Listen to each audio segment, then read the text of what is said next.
Hello guys! Hello! This is for Capricorn. Capricorn, welcome dito sa aking channel. Kapalaran 888. Welcome! Alamin natin Capricorn kung anong messages, vibration, gabay energy para sa inyong lahat. This is general reading, so I hope na makuha mo yung message, energy, gabay na para sa iyo talaga. Alright.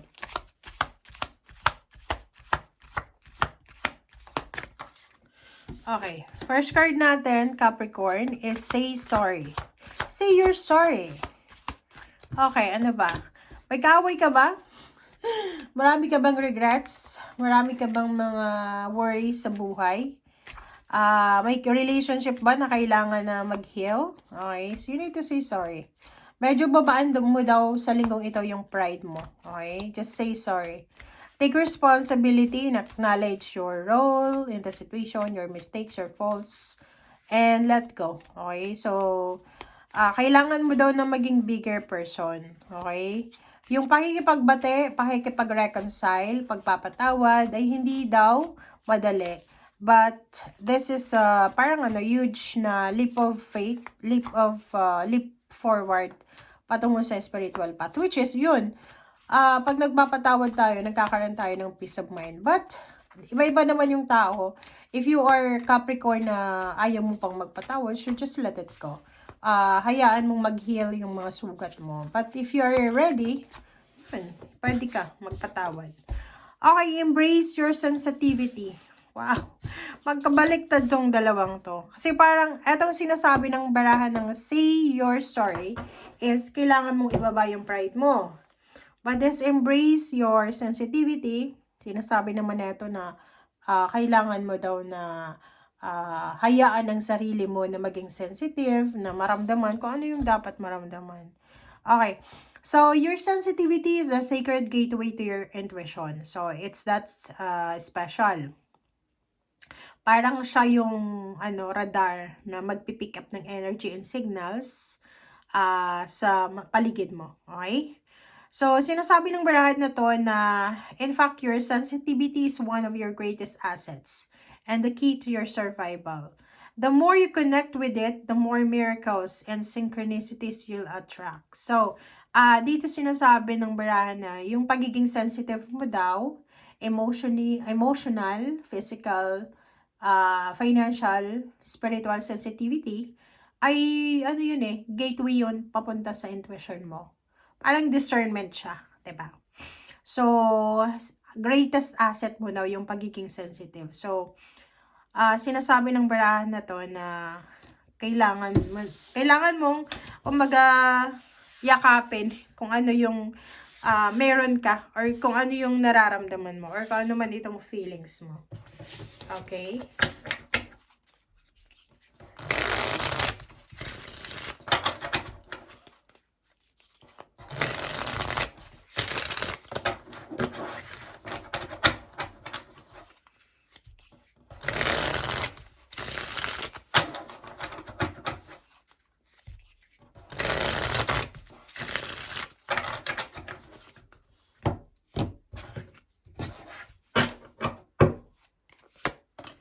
Okay. First card natin is Ten of Swords, Seven of Wands, Seer the Fool, and Page of Pentacles. Okay, guys. So, kung makikita mo dito, sinasabi ng baraha, this one is resonated dito sa say you're sorry. So, yung Ten of Swords, this is all about closure. This is about endings. This is about closure. Okay? So, sinasabi ng baraha sa'yo na as much as possible, if it's possible, kailangan mo nang i-close yung yugto. I-close mo na yung sitwasyon sa buhay mo na alam mo na hindi na para sa'yo. Sabi na buwan, sinasabi ng barahan na you need to protect your emotion, yun nga, protect your sensitivity, and protect your peace, parang ganun, and start over. Okay? So, like for example, in terms of money tayo dito, Capricorn. Ikaw ba ay medyo nawala na ng tiwala sa katrabaho mo, sa employer mo, sa company mo, or nawawalan ka na ng tiwala sa kapaligiran, which is sa mga sources of income. Sinasabi ng barahan na everyday is a blessing. Okay, zero the fault, take risk. Okay? Kailangan mo mag-take ng risk kung gusto mo ng pagbabago. Yung taking risk, isa sa mga problems dito na pwedeng ma-encounter mo is yung medyo mag-aalala ka. Kasi risky yun eh. Like, di ba, pag nag-take tayo ng risk, mag-iisip tayo araw-araw na paano kaya kung mali itong ginawa ko eh? Paano kaya kung magkamali ako, mag-fail ako? Yung sinasabi ng barahan na to, yung zero the fall na to na you need to take responsibility ng decision making mo, especially sa money, okay?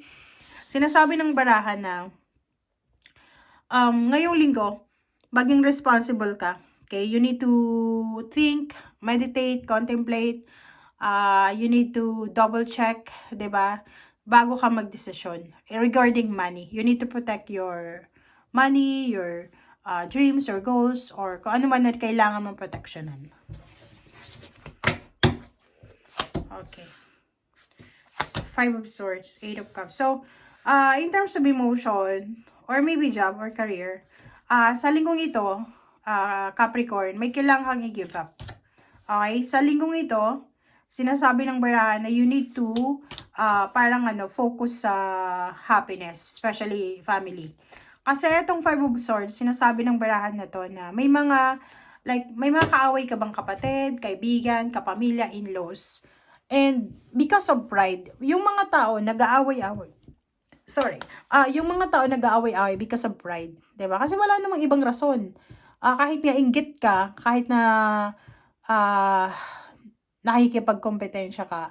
But without the pride, walang away na mangyayari. But, kasi may mga healthy competition, di ba? So, yung 5 of Swords, tsaka 8 of Cups, sinasabi ng baraha sa'yo dito na kailangan mong i-let go yung pride mo. Okay? Kung gusto mo ng maayos na pamilya, gusto mong maayos na relationship, wag ka nang maghintay pa na matapos yung taon na 2026. You need to start now. I-give up mo yung mga yung mga na yan, negative na yan, na toxic na emotion, pride, ganyan ganito, let go. Parang mag-move forward ka na para sa kapayapaan. Kasi yung King of Cups sinasabi ng baraha na yung katahimikan ng buhay mo, or yung peace of mind mo, or yung pagiging kalmado ng surroundings mo, responsable ka rin. Okay? Kasi tao ka lang eh. Human being ka rin eh. So, hindi mo masasabi na perfect ka. May mali yung iba.